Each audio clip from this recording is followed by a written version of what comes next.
Selamat pagi kepada mahasiswa kami sekalian. Kita masuk pada pertemuan hari ini, pertemuan ke-5 dengan materi kita badan usaha dalam kegiatan bisnis dan legalitas perusahaan dalam kegiatan bisnis. Saya Penahulu Cendelo Minister Kementerian bersama dengan saya Dr. Pandako Tandamani, Sarjana Hukum Magister Hukum. Dalam menampung mata kuliah aspek hukum dalam bisnis. Kalau kita melihat penelitian perusahaan, yaitu keseluruhan perbuatan yang dilakukan secara tidak terputus-putus dengan terhangat dalam kedudukan tertentu dan untuk mencari laba. Seseorang yang mempunyai sebuah perusahaan disebut pengusaha. Para ahli memberikan pengertian dan pendapat tentang perusahaan. Apa itu? Syarat 1, menurut Undang-Undang Nomor 3 Tahun 1982 adalah setiap bentuk usaha yang bersifat tetap terus-menerus dan yang didirikan, bekerja serta berkedudukan dalam wilayah negara Republik Indonesia yang bertujuan memperoleh keuntungan atau laba. Menurut Undang-Undang Nomor 13 Tahun 2003 Pasal 1 Ayat 6, setiap bentuk usaha yang berbadan hukum atau tidak milik orang perseorangan, milik persekutuan atau milik badan hukum, baik milik swasta maupun milik negara, yang mempekerjakan pekerja atau buruh dengan membayar upah atau imbalan dalam bentuk lain. Usaha-usaha sosial dan usaha-usaha lain yang memiliki pengurus dan mempekerjakan orang lain dengan membayar upah atau imbalan dalam bentuk lain. Sementara itu, menurut Mahkamah Agung atau Hoge Red, perusahaan adalah seseorang yang mempunyai perusahaan jika secara teratur melakukan perbuatan-perbuatan yang bersangkut paut dengan perniagaan dan perjanjian. Sementara itu, menurut Profesor Mr. WLPA Molengraaf, perusahaan adalah semua perbuatan yang dilakukan dengan terus-menerus bertindak keluar untuk mendapatkan penghasilan dengan cara memperniagakan barang-barang, menyerahkan barang-barang, atau mengadakan perjanjian-perjanjian. Kemudian kita masuk kepada bentuk apa yang disebut pengusaha dan pembantunya. Pengusaha yaitu seorang yang melakukan atau menyuruh melakukan perusahaan. Pengusaha dapat melakukan perusahaannya sendiri tanpa pembantu yang disebut pengusaha perseorangan. Pengusaha dapat melakukan perusahaannya sendiri tanpa pembantu. Pengusaha dapat melakukan perusahaannya dengan pembantu dan pembantunya. Pengusaha dapat menyuruh orang lain untuk melakukan perusahaannya, sedang dia tidak turut serta dalam melakukan perusahaan itu.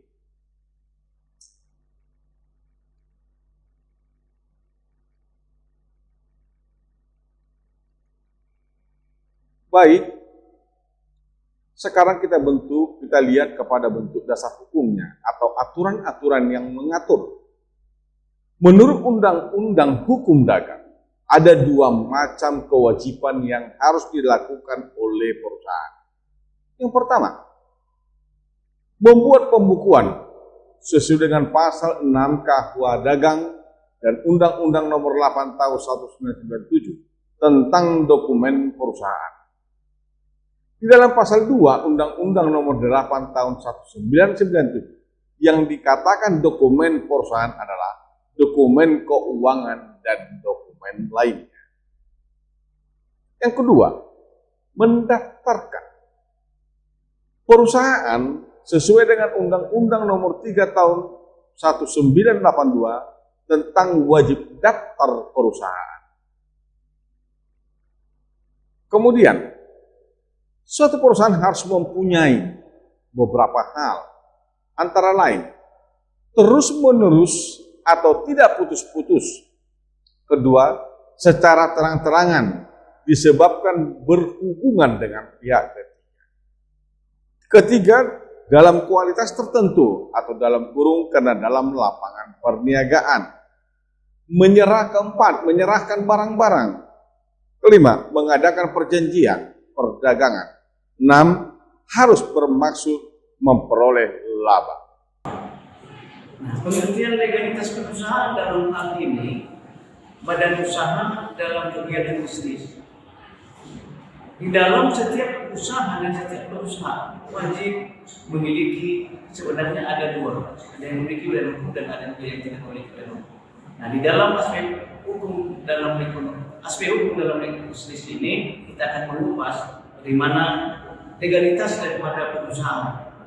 Nah, di mana setiap bentuk usaha yang memenuhi persyaratan undang-undang dinyatakan sebagai bentuk usaha yang sah. Kalau kita melihat di buku Muhammad 2010 halaman 329, legalitas perusahaan adalah di mana perusahaan yang bergerak dalam bidang apapun dinyatakan sah menurut hukum. Dasar hukum daftar perusahaan ini yaitu Undang-Undang Nomor 3 Tahun 1982, di mana pendaftaran perusahaan ini penting bagi pemerintah guna melakukan pembinaan, pengarahan, pengawasan dan menciptakan iklim dunia usaha yang sehat.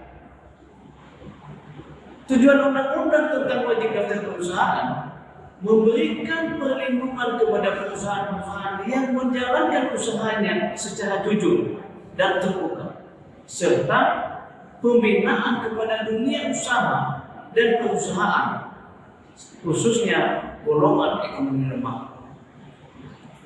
Bermanfaat yang adalah bermanfaat menciptakan keterbukaan antara perusahaan, memudahkan mencari mitra bisnis, mendasarkan investasi pada perkiraan yang jelas, meningkatkan kepercayaan masyarakat. Yang berikut adalah daftar perusahaan ini bersifat terbuka untuk semua pihak. Sifat terbuka, daftar perusahaan itu dapat digunakan oleh pihak ketiga sebagai sumber informasi. Nah, bentuk badan usaha dilihat dari status hukum. Ada dua, perusahaan berbadan hukum dan perusahaan bukan berbadan hukum.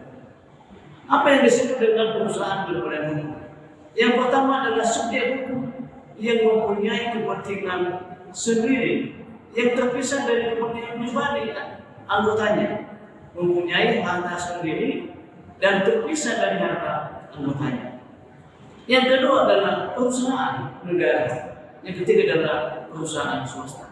Nah, apa yang disebut dengan perusahaan bukan berbadan hukum? Yaitu perusahaan perseorangan, perusahaan dagang.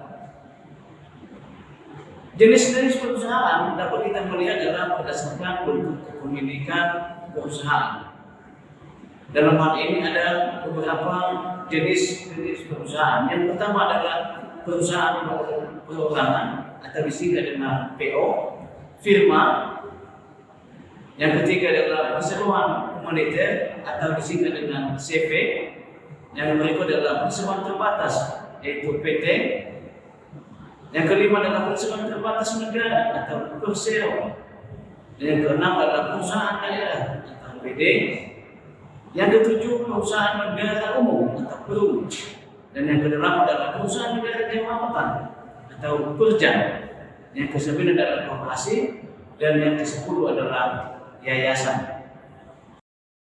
Baik, untuk menindaklanjutinya kita masuk kepada bentuk berdasarkan sistem ekonomi. Di dalam berdasarkan sistem ekonomi ini ada 3 bagian. Yang pertama, Perusahaan negara yaitu perusahaan yang dimiliki oleh pemerintah pusat dan pemerintah daerah. Kedua, perusahaan swasta yaitu perusahaan yang dimiliki oleh pihak swasta. Yang ketiga, perusahaan koperasi yaitu perusahaan yang dimiliki oleh anggota perusahaan koperasi secara perorangan dan badan hukum koperasi. Kemudian kita masuk C, berdasarkan skala bisnis. Ada 4. Yang pertama, perusahaan mikro, perusahaan kecil, perusahaan menengah, dan perusahaan besar. Keempat golongan ini diatur oleh Undang-Undang Republik Indonesia Nomor 20 Tahun 2008 tentang UMKM. Yang perlu kita dalami lebih lanjut, hal-hal yang wajib didaftarkan oleh suatu perusahaan. Yang pertama perlu kita lihat pengenalan tempat atau alamat. Yang kedua, legalitas perusahaan. Ini masalah izin, tanggal, tempat, dan sebagainya. Kemudian data kegiatan perusahaan, kegiatan usaha, modal, dan sebagainya. Sementara itu, ada lagi yang disebut dengan data umum perusahaan, yaitu nama, merek, yang biasanya ini dicantumkan kepada produknya. Kemudian ada data pemegang saham, data pengurus. Ini penting supaya jelas status perusahaan tersebut. Kepada perusahaan yang telah disahkan pendaftarannya dalam daftar perusahaan, diberikan tanda daftar perusahaan yang berlaku untuk jangka waktu 5 tahun. Sejak tanggal dikeluarkannya dan wajib diperbaharui sekurang-kurangnya 3 bulan sebelum tanggal berlakunya berakhir. Sanksi-sanksi terhadap pelanggaran Undang-Undang Nomor 3 Tahun 1992 ada sanksi pidana kejahatan, sanksi pidana pelanggaran, dan yang ketiga adalah sanksi pidana pelanggaran. Dalam sanksi pidana kejahatan pasal 32 Undang-Undang Wajib Daftar Perusahaan, karena pengusaha dengan sengaja atau kelalaiannya tidak memenuhi kewajiban Undang-Undang Wajib Daftar Perusahaan, diancam pidana penjara lamanya 3 bulan kurungan atau pidana denda setinggi-tingginya 3 juta rupiah. Nah, di dalam sanksi pidana pelanggaran ada pasal 33 Undang-Undang Wajib Daftar Perusahaan dan sanksi pidana pelanggaran pasal 34 Undang-Undang Wajib Daftar Perusahaan karena pengusaha tidak memenuhi kewajiban untuk menghadap atau menolak untuk menyerahkan atau mengajukan sesuatu persyaratan atau keterangan lain untuk pendaftaran dalam daftar perusahaan, diancam pidana penjara selama-lamanya 2 bulan kurungan atau pidana denda setinggi-tingginya 1 juta rupiah. Dalam hal ini pertemuan kita kali ini ada tugas pribadi. Tugas pribadi ini disesuaikan nanti sesuai dengan yang kami buat di panduan Google Classroom. Yang pertama adalah tuliskan dan jelaskan apa yang dimaksud dengan A, daftar perusahaan, dan apa saja dasar penerimaan wajib daftar perusahaan. Dan yang kedua adalah apa tujuan dari wajib daftar perusahaan dan bagaimana sifat serta manfaatnya. Yang ketiga adalah apa peran wajib daftar perusahaan bagi perkembangan perekonomian di Indonesia. Buatlah dalam hal ini tulis tangan dan nanti akan kami buat panduannya sesuai dengan yang kami berikan di Google Classroom. Sekian dan terima kasih. Selamat belajar. Sampai ketemu.